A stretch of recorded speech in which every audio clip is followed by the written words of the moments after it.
The second my father laughed at my ring, something cracked, not loud, not dramatic, just sharp enough to hurt. "Engaged," he said, grinning wide so everyone could see it. "Don't pretend. Who would ever want to marry you?" People laughed. Plates clinked. Someone actually snorted. I stood there in uniform slacks and borrowed patience, smiling like I'd been trained to do under pressure. 3 minutes later, a car door shut in the driveway, and the man my father least wanted to see walked through the gate, looked me in the eye and said, "I'm her fiancé." I knew I'd made a mistake the second I stepped into my parents' backyard. Not because of the folding chairs lined up like they were waiting for a town hall meeting, not because of the cheap Bluetooth speaker blasting old summer hits like it was legally required at family gatherings. Not even because my aunt was already squinting at me and saying, "You look tired," the way people say it when they mean something else. It was the smell. Burgers, lighter fluid, warm potato salad, and that faint chemical tang of sunscreen melting into skin. The smell of pretending everything was normal. I hadn't been home in months. Not really. Just quick visits, fly in, fly out, keep it clean. I'd told myself this was different. A simple family cookout, nothing formal, nothing loaded. That was my first mistake. My mom spotted me immediately and waved like she was greeting a camera. She hugged me fast, stiff like a photo op, then stepped back and looked me over from boots to collarbone. "You look thin," she said. "I'm fine," I replied automatically, because that's what you say when you're in the military and not interested in unpacking your life next to a tray of deviled eggs. My dad stood near the cooler, one hand resting on the lid like staying close to ice was a personality trait. He didn't come over right away. He never does. He likes to make entrances by not making them. Relatives I barely recognized smiled and nodded. Cousins I hadn't seen since high school glanced at me like they were trying to remember who I used to be before I became the difficult one. Someone asked how work was. Someone else asked if I was still doing the military thing. I nodded. I smiled. I kept my voice even. Years of training had taught me how to stand in uncomfortable spaces without showing it on my face. What it hadn't taught me was how to stand in front of my own family while they waited for me to fail. I wasn't planning on announcing anything that day. I didn't bring a speech. I didn't bring a ring light or a dramatic reveal. I just had a ring on my left hand, the kind you wear when something in your life is solid and quiet and real. I should have kept my hand down. My cousin Melissa noticed first. Her eyes flicked to my fingers, then back to my face. She smiled, small, cautious. A warning smile. Too late. My father finally turned. His eyes dropped straight to my hand like they'd been magnetized. "Well, look at that," he said loud enough for half the yard to hear. "What's this supposed to be?" I felt the familiar tightening in my chest, the kind that comes right before impact. "It's a ring," I said. He laughed, a big laugh, a confident laugh, the kind of laugh that invites others to join in so they don't feel left out. "Don't tell me you're engaged," he said, shaking his head. "Come on, don't pretend. Who would want to marry you?" For half a second, the yard went quiet. Then someone laughed, then another. Not cruel laughter, not exactly. More like nervous relief. Thank God he said it first. I stood there with the sun in my eyes and my hands at my sides, feeling every pair of them looking at me, waiting to see what I'd do, waiting to see if I'd cry, or snap, or finally prove them right. My mother didn't look at me, she looked at my father. "Don't start," she said, not to him but somehow to me. "Don't start, don't make it awkward, don't ruin the day." I swallowed, I tasted metal. I didn't say anything, I replied quietly. My father smirked like that was confirmation. "I'm just being honest. You've always had a strong personality." There it was, the family euphemism. Strong, difficult, too much. I glanced around. Plates suddenly became fascinating. A few people stared at the grass. One of my cousins shifted like she might say something, then thought better of it. I'd been deployed into situations with less tension than that backyard. I wanted to leave. I wanted to turn around and walk back to my car and never explain myself again. But I didn't. I stood there. Because walking away always gets rewritten later as weakness. So I stayed. My dad leaned back against the cooler, crossing his arms. So he said, drawing it out, "Where's this imaginary fiancé of yours, held up at the toy store?" A couple of people chuckled. Someone muttered, "Jesus." My face stayed calm. Inside, something settled, not anger, not hurt, recognition. This wasn't a joke, this was a move. I looked down at my ring. It wasn't flashy, no oversized diamond screaming for attention. It was simple, clean, the kind of ring someone buys when they actually know you. My father didn't like that. I could tell by the way his smile tightened. He needed it to be fake. He needed the story to stay intact. "Relax," he added, waving a hand. "I'm just saying what everyone's thinking." That's the thing about families like mine. Someone always volunteers to say the quiet part out loud, then pretends they did you a favor. I felt a presence shift behind me. Not loud, not dramatic, just a subtle change in the air, like when the wind turns before a storm. A car door closed in the driveway. I heard footsteps on gravel. Before I could turn, a voice behind me said, calm and warm, "Sorry I'm late." Traffic was rough. I knew that voice. Knew it the way you know something that feels like home. I turned. He was standing there in the side gate sleeves rolled up, holding a small bakery box like it mattered. He smiled at me first. Always me first. "You okay?" he asked softly. I nodded once. Then he looked up and extended his hand. "I'm Daniel," he said. "I'm her fiancé." The silence that followed wasn't polite. It was stunned. And when I looked back at my father, his face had gone pale in a way I'd never seen before. My father's laugh cut off mid-breath like someone had pulled the plug on it. For a second, no one moved. Not my mother, not my aunts, not the cousins who had just been laughing a little too hard. The backyard froze in that awkward half-beat where everyone knows something has shifted, but no one wants to be the first to acknowledge it. Daniel stood next to me like he belonged there, not puffed up, not defensive, just steady. The bakery box in his hands looked almost comically normal for the moment he'd walked into. My father stared at him. Not in the vague, polite way you look at a stranger, in the sharp, searching way you look at someone you're trying to place.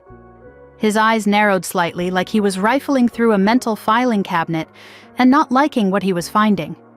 "Your fiancé," my mother said, finally blinking as if the word itself needed time to buffer. Daniel nodded, "Yes, ma'am."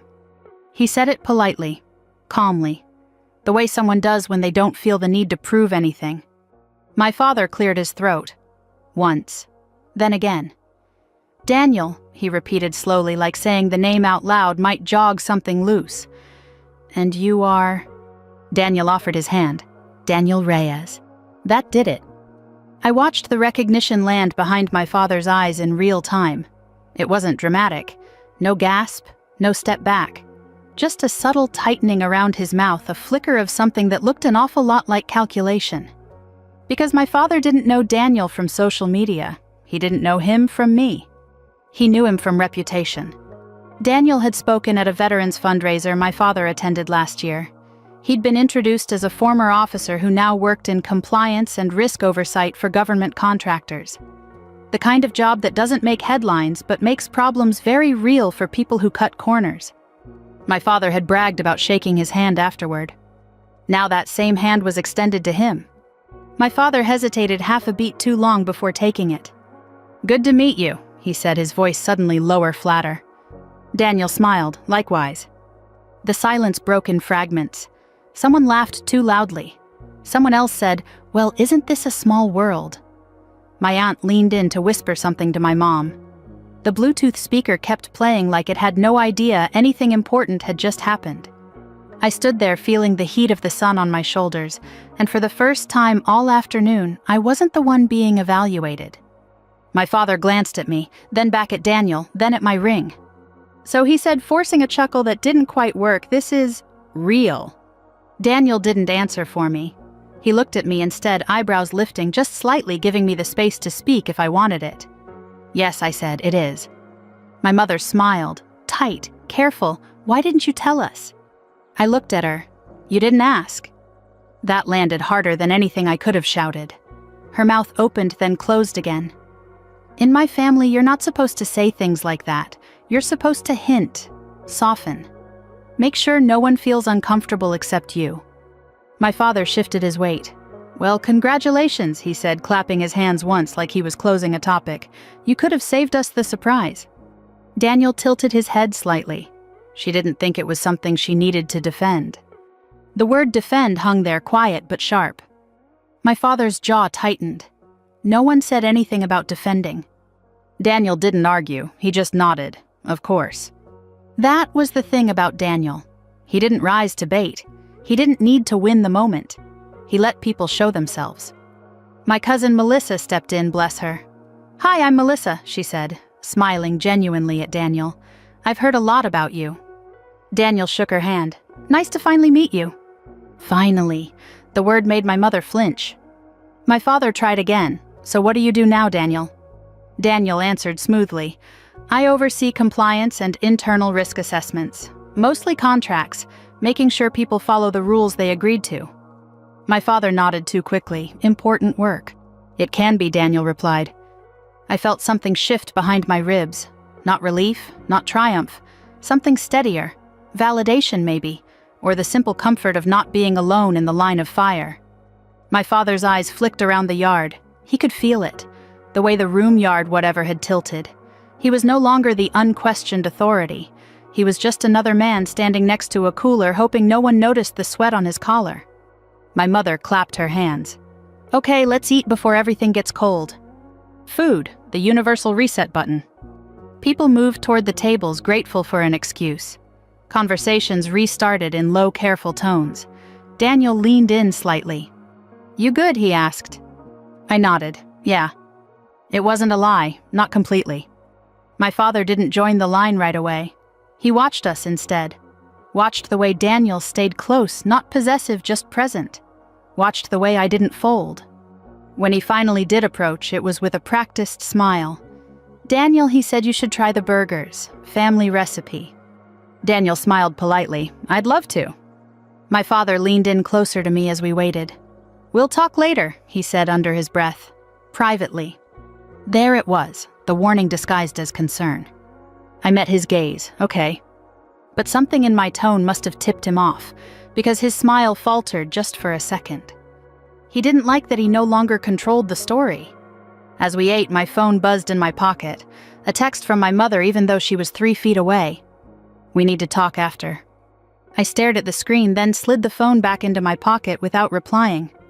Daniel noticed. He always does. "Later," he murmured, not a question. "Later," I confirmed. Across the yard, my father was laughing again. Louder this time. Too loud. The kind of laugh people use when they're trying to reclaim territory. I watched him from the corner of my eye and felt the familiar pressure building, because I knew what came next. The public part was over. Now came the reckoning behind closed doors. My father waited exactly 3 minutes after people started eating before he made his move. That's how he's always done it. Long enough for the shock to fade, short enough that no one's distracted yet. He believes timing is a form of intelligence. He caught me near the back door where the noise dipped just enough to feel private. My mother hovered a few steps away, pretending to rearrange napkins that didn't need rearranging. "So," he said, folding his arms, "you want to explain what that was?" I looked at him, really looked at him. The sun had carved deeper lines into his face over the years, but the expression was the same one I'd grown up with. The look that said he was already convinced he was right, and just needed me to admit it. "What do you mean?" I asked. He scoffed. "You show up with a ring. Don't say a word. Let everyone think you're making things up. Then you bring him." Him, not Daniel, not my fiancé, just him. "I didn't bring him to make a point," I said. "He came because he was invited." By who? My father snapped. "By me." That landed badly. My mother stepped in immediately.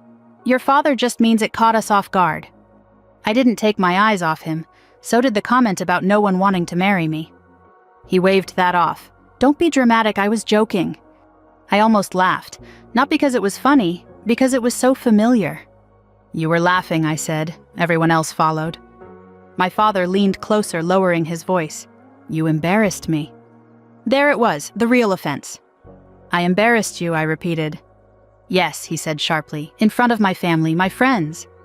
I glanced toward the yard where Daniel was standing with my cousin, listening patiently to a story he'd probably already heard twice.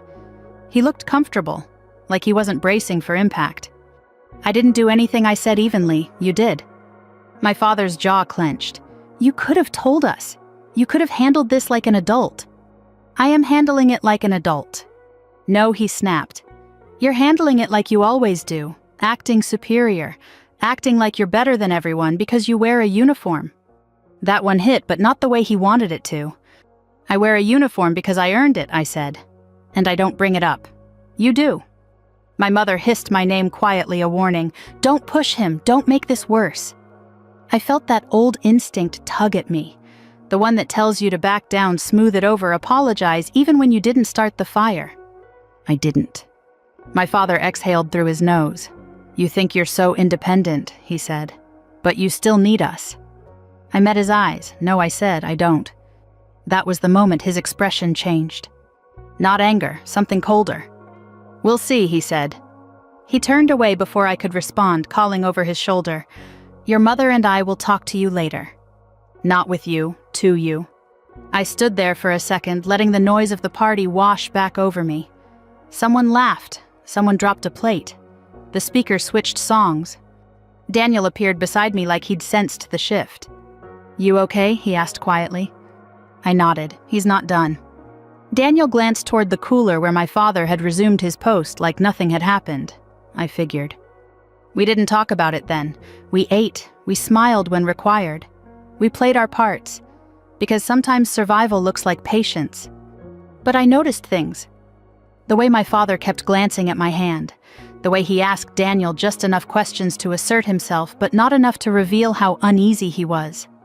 The way my mother watched me like she was waiting for me to explode so she could justify everything. When it was finally time to leave, my father hugged me stiffly. "We'll talk," he repeated. I drove away with Daniel beside me, the house shrinking in the rearview mirror. "You don't have to go back," he said gently. "I know," I replied. I didn't say what I was thinking, that I'd been going back my whole life, that every visit was just another version of the same test. That night my phone buzzed nonstop. Texts from my mother, from an aunt, from a cousin I barely spoke to. "You could have handled that differently. Your dad didn't mean it like that. He was just surprised." I didn't respond. At 11:47 p.m., an email came in from my mortgage lender. Subject action required pre-approval review. My stomach dropped before I even opened it. Daniel watched my face change. "What is it?" I handed him the phone. He read it once, then again. "That's odd," he said carefully. "I know," I replied. The email was polite, neutral, the kind of language that pretends not to panic you while absolutely doing so. "An item has appeared on your credit report that requires clarification before we can proceed." I sat on the edge of the bed, my heart steady but heavy, not racing, calculating. "I didn't open anything," I said. "I haven't missed a payment. I've been careful." Daniel nodded. "I know." I logged into my credit monitoring app. Green check marks loaded one by one. Then red. "A small retail account, low limit, opened months ago." My name, my social security number, my parents' address. "That's not mine," I said quietly. Daniel leaned closer. "Are you sure?" "I'm sure." I stared at the screen, a cold recognition settling in my chest. My mail still went to their house, it always had. Deployments, moves, it was easier. It was a mistake. I felt something shift inside me then. Not panic, not fear. Clarity. "This isn't an accident," I said. Daniel looked at me. "You think your dad—" "I think someone in that house decided my life was theirs to manage." I took a screenshot, then another. I created a new folder on my phone and named it simply Family. Daniel didn't say anything. He didn't need to. We both knew this wasn't over. It was just moving into a different phase. I didn't sleep much that night, not because I was spiraling or replaying my father's words on a loop. I'd done that years ago. This was different. This was the kind of alertness you get when something stops being emotional and starts being operational. By sunrise, I was already dressed, coffee in hand, uniform pressed the way muscle memory does without asking permission. The world outside my apartment felt calm in a way my parents' backyard never had. Orderly, predictable. Nobody here cared about my ring, or my father, or what anyone thought of me. They cared whether I showed up on time and did my job. And I did. The day moved in clean blocks, briefings, emails, checklists, the kind of rhythm that steadies you. Around mid-morning, my phone buzzed again. A group text this time. New thread. Mom, we need to talk tonight. Dad, answer your mother. Aunt Linda, why did you leave like that? I stared at the screen, felt the familiar pressure start to build, then did something I'd never done before. I muted the entire thread. Not dramatically, no announcement, just silence. Daniel texted a little later. How's your morning? I typed fine, deleted it, then wrote something's off with my credit. I'm handling it. He replied almost immediately, I'm here if you need me. I appreciated that he didn't ask questions yet. He knew better. That afternoon I sat in my car before driving home and pulled up my credit reports directly. Not the summarized app, the full documents, TransUnion, Experian, Equifax. Same account, same balance, same address, and a detail that made my jaw tighten.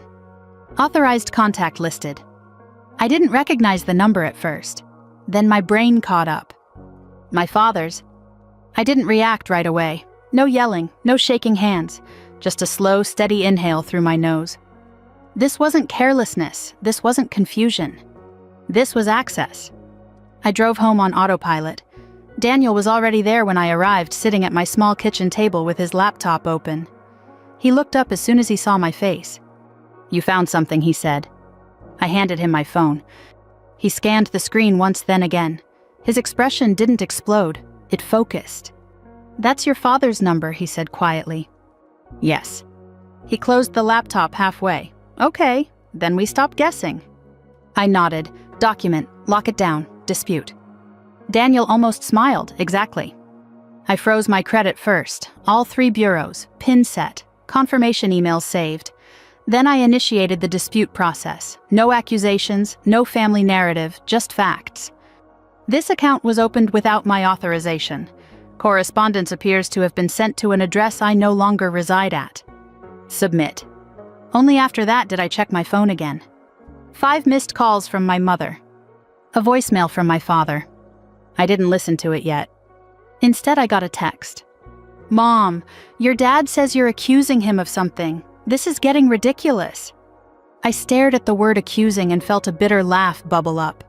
I hadn't accused anyone. I'd filed paperwork. That scared them more than any confrontation ever could. Daniel watched me. They're feeling pressure. They should, I replied. An hour later, my phone rang again, this time an unknown number. I answered. Hi, is this a woman? Paused, checking her notes. Is this Emily Carter? Yes.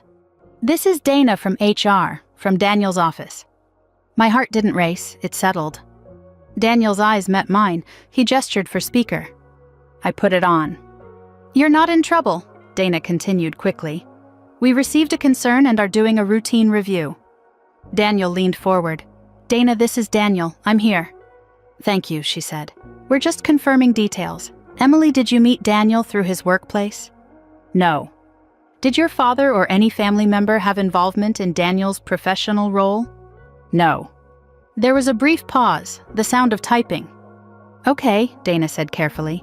We've also received additional communications from the same individual. We're reviewing those as well. Daniel's jaw tightened almost imperceptibly. When the call ended, the apartment felt quiet in a heavier way. She escalated, I said. Daniel nodded and crossed a line. My phone buzzed immediately. Dad, you're making this a lot bigger than it needs to be. I finally listened to his voicemail. His voice was calm, reasonable, almost hurt. I was just trying to help. You always jump to conclusions. Help, that word again, the family's favorite disguise. I didn't respond. Instead, I opened my notes app and started a list. Dates, times, messages, calls, everything. Daniel watched me, then said softly, You don't have to manage this alone. I know, I replied, but I'm done letting it slide. That night my mother called. I declined. Then my father. Declined. Then a video call request. Declined. Finally, a text from my mother that landed like a threat. If you don't fix this, you're going to tear this family apart. I set the phone face down on the table.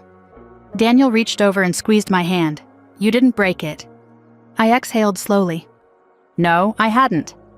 I'd just stopped covering for it. And I knew with absolute certainty that the next move wouldn't be subtle. The confirmation email from the credit bureau came in at 6:12 a.m. I was already awake. lying on my back, staring at the ceiling, counting the cracks like they might rearrange themselves into answers if I looked long enough. Dispute received, investigation initiated. I didn't feel relief. Relief comes when something ends. This wasn't ending. It was clarifying. Daniel was still asleep, one arm thrown across the pillow like he'd claimed the space without meaning to.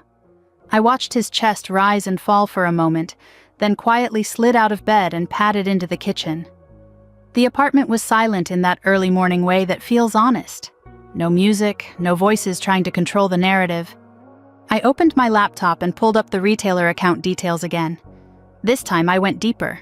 Not summaries, original records. It took a few clicks before I found what I was looking for. Account application PDF attached. I opened it.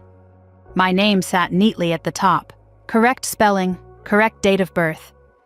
My social security number masked, but unmistakably mine. The address listed wasn't my apartment. It wasn't even my last duty station. It was my parents' house. My jaw tightened, but my hand stayed steady. Panic doesn't help when you're reading fine print. Then I scrolled. There it was. Authorized contact phone number. I didn't need to dial it. I knew it by heart. I'd memorized it as a kid the way you memorize emergency numbers before you understand why you need them. My father's number. I stared at the screen longer than necessary, like if I gave it enough time the digits might rearrange themselves into something less ugly.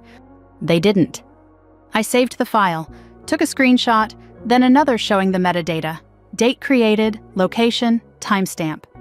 Evidence survives better when it's boring. Daniel appeared in the doorway, hair-rumpled eyes already sharp. He took one look at my face and didn't ask what was wrong. "You found it," he said. I turned the laptop toward him. He read it silently, once, then again. His expression didn't explode into anger. It hardened into something precise. "That's him," he said. "Yes." He leaned back against the counter, crossing his arms. "Okay, then this just crossed from family mess into identity misuse." I nodded. "They'll call it helping." "They always do," he replied. My phone buzzed on the table. I didn't pick it up. Daniel glanced at it. "You don't have to." "I know," I said. Then I picked it up anyway. "Mom, we found some mail of yours. You should come pick it up." Found? Not forwarded? Not forgot to mention? Found. I showed Daniel the message. He exhaled slowly. "They knew," he said. "I know." I typed back one sentence and nothing more. "Please leave my mail unopened. I'll arrange pickup." 3 dots appeared, disappeared, appeared again. "Mom, you're overreacting." I set the phone face down. Overreacting. The word my family uses when they realize something is slipping out of their control. An hour later, my lender called. I answered on the second ring. She was calm, professional, the kind of voice that doesn't take sides. "This doesn't kill your application," she said after I explained. "It pauses it. We'll need the dispute resolved or proof of removal." Pause, not kill. I could work with pause. When I hung up, Daniel handed me a mug of coffee like it was a ceremonial object. "You're handling this clean," he said. "I've had practice," I replied, "just not with credit." The calls started around noon. Not from my parents, from extended family. Aunt Linda left a voicemail. "Your mother is heartbroken." A cousin texted, "Why are you doing this to him?" Someone from my mom's church sent a Facebook message. "Family is everything." I didn't reply to any of them. I saved the messages instead. Screenshots, timestamps, names. Daniel watched quietly. "They're building a chorus." "They always do," I said. "It makes them feel justified." That afternoon my phone buzzed again. Unknown number. I answered. "Emily?" a woman asked. Her voice was bright in a way that made my stomach tighten. "Yes." "This is Dana from HR." Daniel was already sitting up straight. I put it on speaker. "I want to reassure you," Dana continued. "You're not in trouble. We received a message regarding a potential conflict of interest." Daniel's jaw tightened. "Was the message anonymous?" I asked. A pause. "It came from a personal email address." "Of course it did." "We've also received follow-up communications," Dana added carefully. "We're reviewing those as well." When the call ended, I stared at the wall for a long moment. "They're not stopping," I said. Daniel shook his head. "No, they're escalating." My phone buzzed again almost immediately. "Dad, you're really going to do this?" I didn't respond. Another message. "Dad, I was trying to protect you." Protect, the final refuge of people who refuse to take responsibility. I opened my notes app and added a new heading. Boundaries. Under it, I wrote, "No access to my mail. No use of my information. No third-party contact. Any further interference handled officially." I didn't send it yet, I just wrote it. Sometimes writing the line is the first act of crossing it. Daniel watched me, eyes steady. "They're trying to make you doubt yourself." I looked at him. "They've been doing that my whole life." He nodded. "Then it's good you're not letting them do it now." That evening, my mother finally called again. Video this time. I declined. Then a text. "Mom, we need to talk. Your father is devastated." I stared at the screen until the words stopped feeling like language and started feeling like pressure. Then I typed back, "We can talk tomorrow, on video, with Daniel present." 3 dots appeared instantly. "Mom, why does he need to be there?" "Because the truth holds better when witnesses are involved." I set the phone down and leaned back in my chair, exhaustion finally catching up to me. Daniel rested a hand on my shoulder. "Tomorrow," he said. "We do this once. Clean." I nodded. Because this wasn't about proving I was right anymore. It was about making sure they couldn't do this again. We scheduled the video call for the next afternoon. Not because I needed time to prepare what to say, but because I needed everything documented, calm, and impossible to twist later. Daniel set his laptop on the kitchen table and angled the camera so it caught both of us. Neutral background, good lighting, nothing dramatic. This wasn't a confrontation, it was a record. My phone buzzed a few minutes before the call. A text from my mother. "Please don't turn this into something bigger than it already is." I didn't reply. At exactly 3 p.m., the screen lit up. My mother's face appeared first, already tense, lips pressed together like she'd rehearsed disappointment. My father sat beside her, arms crossed, jaw set. He didn't look angry, he looked offended.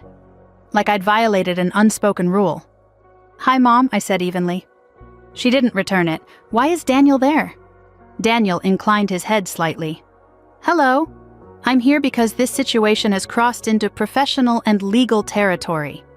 My father scoffed. "That's ridiculous." I leaned forward just enough to stay in frame. "No. What's ridiculous is using my personal information without my consent." My mother inhaled sharply. "Emily, no one used anything. Your father was helping. You've always been bad with paperwork." There it was, the rewrite. I didn't raise my voice. The account application lists Dad's phone number as the authorized contact. My father's eyes flicked away for half a second, long enough. "That doesn't mean anything," he said. "I was listed so I could make sure nothing went wrong." "Something did go wrong," I replied. "It blocked my VA loan." My mother shook her head. "You're blowing this out of proportion." Daniel spoke then, calm, precise. "HR has received multiple communications attempting to frame this as a conflict of interest. That's escalation." My father straightened. I never contacted his job. Daniel didn't blink. "The messages came from an email associated with your household. They included personal details not available publicly." Silence stretched. My mother's eyes darted between us. "This is tearing the family apart." "No," I said. "This is exposing a problem." My father's voice hardened. "So what? You want an apology?" I considered that, really considered it. "No," I said. "I want boundaries." He laughed short and bitter. "Boundaries? That's what the internet teaches you kids now." Daniel stayed quiet. This part was mine. "Here they are," I said, pulling up my notes. "No one in this family has access to my mail. No one uses my information. No one contacts my employer or my fiancé's workplace about me. If it happens again, I handle it officially." My mother leaned forward. "You're threatening us." "I'm stating consequences," I replied. "Those are different." My father's face flushed. "After everything we've done for you." I felt it then, the old pull, the guilt, the pressure to fold. I didn't. "I didn't ask you to manage my life," I said, "and I'm not apologizing for protecting it." My mother's voice dropped cold now. "Then don't come to us when you need help." I met her gaze. "I don't." The silence after that wasn't explosive, it was stunned. My father stood abruptly, the camera shaking. "This is unbelievable." He reached for the laptop. "Wait," my mother said sharply. Too late. The screen went dark. I sat there for a long moment, hands folded, breathing steady. My heart wasn't racing. It felt clear. Daniel exhaled slowly. "You did exactly what you needed to do." I nodded. "They're not done." "No," he agreed, "but now they know the rules." My phone buzzed almost immediately. "Dad, you've crossed a line." I didn't reply. Then another message. "Mom, we just want peace." I saved it, added it to the folder. That evening, I checked my credit alerts again. No new activity, a small relief. Temporary but real. An email from the credit bureau came in later that night confirming receipt of additional documentation. Another from the retailer acknowledging the dispute. Paper trails do that. They move quietly, but they move. Daniel made dinner. Nothing fancy. Pasta, garlic, normalcy. We ate on the couch, the TV on low. Halfway through, my phone buzzed again. Unknown email. Subject line question regarding your relationship. I opened it. "I hope you know your fiancé is involved with an employee." Daniel's jaw tightened. "That's bait," he said. "I know." "Forward it," he added. I did. He sent it to HR with a single line, additional anonymous communication. Pattern noted. I set my phone down and leaned back, exhaustion finally settling into my bones. "They're trying to scare me," I said quietly. Daniel nodded, "and it's not working." I thought about my father, about how loud he'd laughed at my ring, about how small he'd looked when he realized the story wasn't his anymore. "I don't need revenge," I said, "I just need distance." Daniel looked at me. Sometimes that's the same thing. I didn't sleep perfectly that night, but I slept better. The kind of sleep you get when you stop arguing with reality and start working with it. In the morning, a notification waited on my phone. "Credit dispute update available." I smiled just a little. Because for the first time, this wasn't about what my family thought of me. It was about what the system would prove. The update came in on a Tuesday afternoon, the kind of ordinary day that never looks important until it is. I was sitting at my desk with a mug of coffee that had gone cold while I answered emails that didn't matter when my phone buzzed with a notification from my credit monitoring service. Dispute resolved, account removed. I stared at the screen for a full 10 seconds before I let myself breathe. Removed, not paused, not under review, gone. I opened the attachment with hands that didn't shake anymore. The retailer confirmed the account had been opened without my authorization. The payment history was wiped. My score recalculated. Clean. I forwarded the confirmation to my lender with a short message. Issue resolved, documentation attached. Her reply came back within minutes. "Great news. We'll resume processing your VA loan." Resume, not restart, resume. I leaned back in my chair and felt something loosen in my chest that I hadn't realized I'd been holding for years. Not just the tension from the last few weeks, but the older kind. The kind that comes from always waiting for the next shoe to drop when it comes to your family. That evening, Daniel came over with takeout and the kind of quiet smile that meant he already knew. "You got it," he said.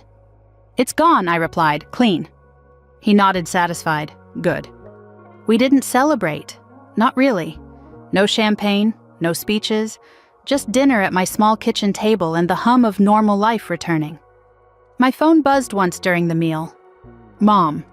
I didn't open it right away. When I finally did, it was short. We didn't realize how serious this was. I read it twice. Not an apology, not accountability, just a statement that kept the responsibility comfortably vague. I typed a response, then deleted it. Then I wrote something else. "I need space right now. I'll reach out when I'm ready." I hit send and set the phone face down. Daniel watched me closely. "You okay with that?" "Yes," I said, and I meant it. The calls slowed after that, then stopped. The group texts went quiet. The extended family found other things to talk about. They always do. My father didn't contact me again. Not directly. I heard through my mother that he was hurt and confused and didn't understand how things got so out of hand. I understood perfectly. For the first time in my life, I hadn't rushed in to fix the discomfort. I hadn't apologized to smooth things over. I hadn't accepted blame that wasn't mine just to keep the peace. Peace, I'd learned, isn't the absence of conflict. It's the presence of boundaries. A week later, the lender called again. Final approval, dates discussed, numbers finalized. After I hung up, I stood in my living room and looked around at the place that had been mine alone for years. Small, clean, temporary. Soon it wouldn't be. Daniel leaned against the doorframe watching me. "You did this the right way." "I did it the only way that works," I said. I thought back to that backyard, to the laughter, to my father's voice cutting through the noise like it owned the space. Who would ever want to marry you? The answer, it turned out, wasn't just Daniel. It was me. I wanted to marry the version of myself who didn't shrink, who didn't explain, who didn't beg for permission to live her own life. The military taught me discipline, not silence. Discipline is knowing when to stand still and when to move. My family thought control meant access, thought love meant obedience, thought jokes could cover cruelty if they were delivered with a smile. They were wrong. What stayed standing after everything else fell quiet wasn't anger or revenge or even vindication. It was clarity. I didn't need to punish anyone. The system handled what the system handles best: facts, paper trails, consequences. All I had to do was stop protecting people who were willing to hurt me to feel powerful. That's the part no one tells you, that sometimes the bravest thing you can do isn't fighting back. It's stepping back. If this story stirred something in you, if you've ever been told you were too much for simply protecting your own life, I'd love to hear from you. Drop a comment below and tell me where you're listening from. Share this with someone who might need to hear it. And if you want more stories like this, real stories about boundaries, resilience, and quiet strength, subscribe so you don't miss what comes next. We're still telling them, and we're not done yet.